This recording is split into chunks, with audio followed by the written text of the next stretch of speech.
No one would have ever envisaged what we encountered on that night, not only as a community, but as a shire, because there was multiple fires across our landscape. That it was just something that I guess everyone was a bit baffled. We were baffled by, but the resilience of the community and the fact that we got everyone to where they needed to be. People stepped up on the night and obviously the days preceding that. But to this day, we can still say we haven't lost a life or had a major injury, which at the time we wouldn't have been able to believe because of how significant the fires were. I think the first call come in at 8:30, 20 to 9. A few of the stations were back manned up by then. They'd got a gut feeling that things weren't right. It wasn't feeling right. The wind was really bad, severe. They started going back to the stations and preparing for something could go wrong. Obviously it did go wrong. Then that's when the response sort of took place. We watched the fires that night and soon found out that the town folk were gathering down at the Civic Hall. The people that had opened the hall were largely Progressing Cobden members and members of other organisations as well, as we all are. It was quite an experience that evening and also the day after, and from then on it became a combined effort between the likes of Progressing Cobden, Cobden Rotary, Uniting Church, I mean every organisation that you could possibly imagine, sort of working closely together to try and deal with the impact of the fires. I actually live in Terang, so I became part of the fires from when the fire first started. On the Monday there was a big meeting at Westfit Dairy and we all got together and then all took off in cars and went and visited farmers. It was pretty early on. I organised a meeting for those different community groups to get together just so we could plan and coordinate our efforts a little bit more. And it was amazing. I had no idea how many different agencies were ready to rock and roll for these type of incidents. We were getting organised with Blaze Aid quite early on as well. We knew they were going to be down helping out the farmers in their recovery.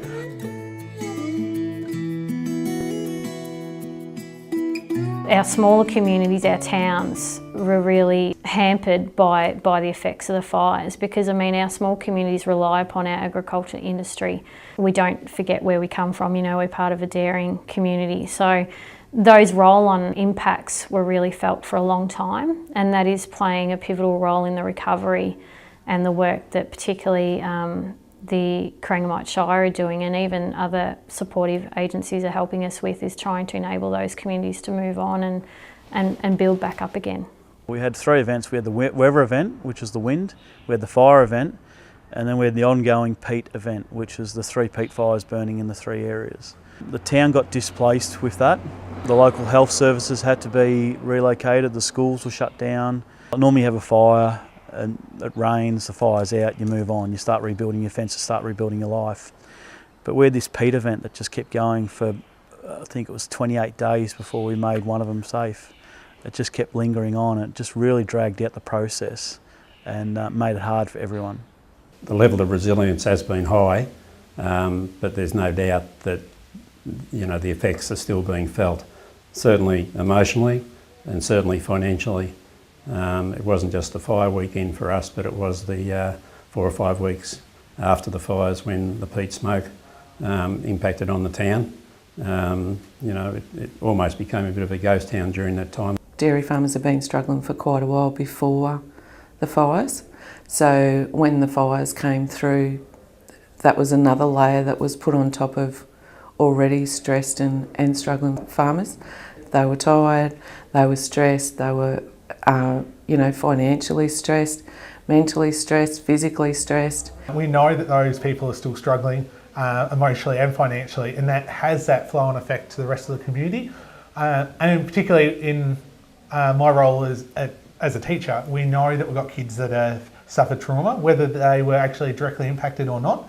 I know we've had kids have had nightmares in the middle of winter just because of strong winds, and that just triggered all those emotions again. So we're really mindful now as well that we're rolling into the new fire season. So a lot of those emotional trauma is probably going to rear its head again. So we're really mindful of that and trying to make sure that those people have got the support that they need.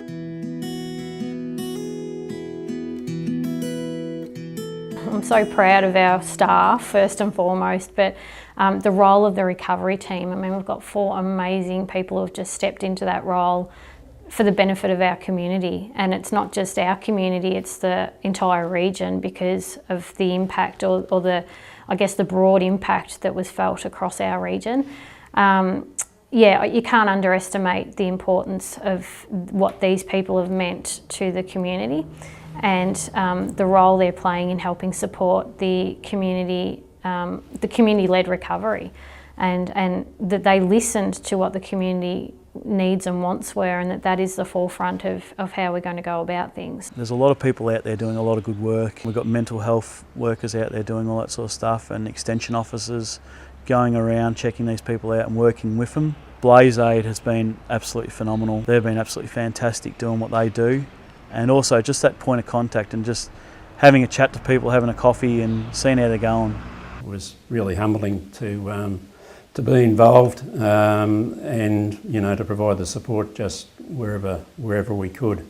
Yeah, there was a job to be done, and yeah, the firefighters and the SES people and all the agencies, all the emergency services, etc., to sort of see that coming together. A lot of people didn't even know their neighbours before the fires, and then all of a sudden they're all coming together in groups and supporting each other. So there's a lot of positives that came out of it. The likes of Blaze Aid coming to town, and that sort of joined everybody as well. So as horrible as the fires were, and I wouldn't wish them on anybody, there was also a lot of positives that we could talk about. We've probably been surprised by who those support people are. So it's people that probably never were expected to be support people. So particularly people that deal with the farmers directly, whether it's feed suppliers or different people like that, they're often the people that have got a really good relationship with the farmers and are the ones that are actually being that emotional support for them. So there's been a number of mental health first aid courses run. I think that's been a fantastic idea just to give people that level of support in then supporting others.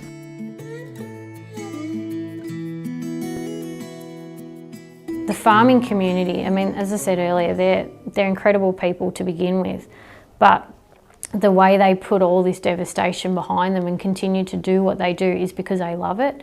And I think a lot of people that come from this region, they're here because they love the community. And so I think that it's a really positive thing, and I think that there has been a real strength in certain communities that is we should be really proud of. The biggest challenges communities having now is not being complacent. Like, we think we've come through what we've gone through and all that, we think we're right, but I think we still need to be on our toes and ready for the next one, and not think that we got away with that one, we're going to get away with the next one. The next one could be a lot worse. Hopefully it's not, but you never know what's around that corner. I would hope that, with continuing involvement of organisations and, supporting the people that were directly impacted and ensuring that, everyone within the community is certainly aware of all the issues. I mean, it is still a matter of education and still a matter of awareness, that the town, the district can sort of still pull together and come out of it, very, very positively. We just need to encourage everyone to get along to the normal things. Get along to the footy, get along to the cricket, those normal social events that aren't unique, aren't special, just one-off ones, because they're the people that you've got really good connections with already, and just making sure that people don't drop off from those normal social things that they do, I think will be really important. So there's lots of things out there for people to get involved in, and they just need to be encouraged to try to keep that side of their life happening, because it just gives that balance.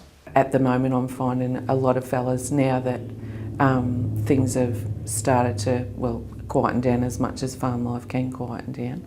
They are starting to fall apart now. They just need are you okay? Do you need a hand? Do you need to have a chat about something? That's all they need.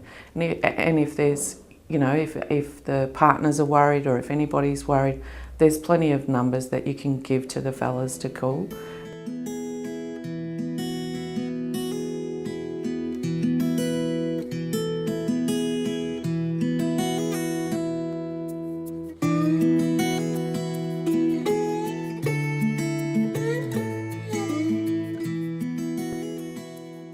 I keep saying resilient, always say resilient. And I think to a degree I've always said that, but I mean, I've as I said, I've been born and bred in my community, and they're just caring. I mean, they're caring towards other people other than themselves.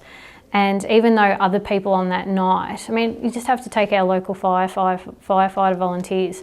There was guys on the back of the trucks coming in saying to me, "Joe, I don't know whether my house is still there." So that to me was a true indicator of what our community just does. They just do what they have to do. Strong, we've used it resilient. I don't know how much more we can use resilient for this community. Like, it's taken a fair battering and it's still going, but and probably connected.